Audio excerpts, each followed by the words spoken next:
Okay po? Ang SSS po, ang pinaka-importansya po nito is nandito po siya sa panahon na mas kailangan po natin.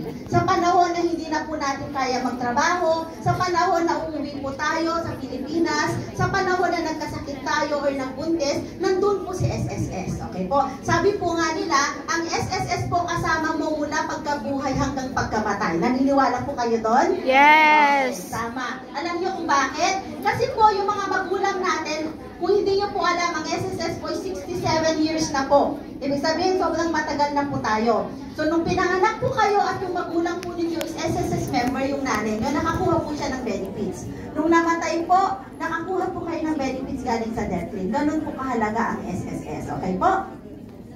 Sino po ba ang pwedeng maging miyembro ng SSS? Lahat po ng Pilipino na nagtatrabaho sa Pilipinas, required po na magkaroon ng SSS. Okay po? Lahat po ng nagtatrabaho sa ibang bansa, basta Pilipino passport holder, pwede pong kumuha ng SSS.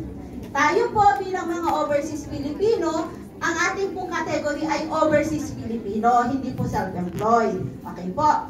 Ang tinatawag po na self-employed, yung meron po mga business sa Pilipinas, pumunta sa SSS office, nag-register. Yun po ang self-employed. Okay po? Hindi po basta pwedeng bayaran ng SSS. Alam niyo po kung bakit. Kung wala po sa tatlong yon na nabanggit ang una niyong pagbabayad, maaari pong ibalik ni SSS po yun. Okay po? Kaya mahalaga, since nandito po tayo, magbayad po tayo bilang overseas Filipino. Okay po? Ayan. Sa mga wala pong SSS number, okay po, online na po ang pagkuha. Okay po? Sa website po ni SSS, doon po tayo kukuha ng SSS number. Or pwede po natin i-scan yung QR code, magre-register po tayo. Okay po? Pag meron na po tayong SSS number, pwede na po tayong magbayad ng ating contributions. Okay po? Yung mga meron na pong SSS number, okay po, may SSS number na po. Wag po kayong kukuha ng bagong SSS number. Alam niyo po kung bakit. Pag nag-claim po kayo kay SSS, makikita po namin yun. Problema niyo po yun, magpapakancel pa po kayo. Alam niyo po. Kasi po ganito po yun.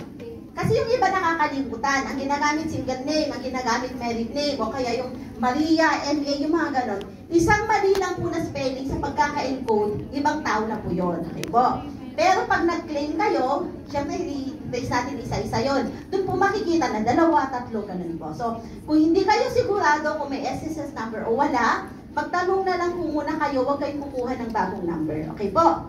Yung mga siguradong wala, online po tayo. Okay po? Next naman po natin, ayan. Syempre, may SSS number na. Anong gagawin natin sa SSS number? Syempre, kailangan magbayad tayo, di po ba? Kailangan magbayad. Pinakamababa is 1,120. Maximum po is 4,200. Pesos po yan. Hindi po yan SGD. Pesos po yan. Kung mapapansin nyo po, may hati. Bakit po?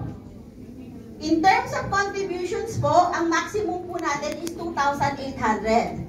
Yung sobra po na 70 pesos hanggang 1,400, sa investment po natin yan. Ibig sabihin po nito, pag nag-file na po tayo ng retirement, dalawa po ang pe-pensionin natin. Galing sa ating regular contributions at galing sa ating investment. Okay po?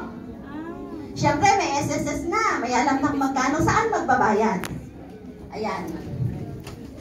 Ayan. Dito meron tayo mga online, may over-the-counter. And then dito po sa Singapore, yan po. Sila lang po ang authorized natin na accredited remittance centers dito sa Singapore. Okay po? Sila lang po.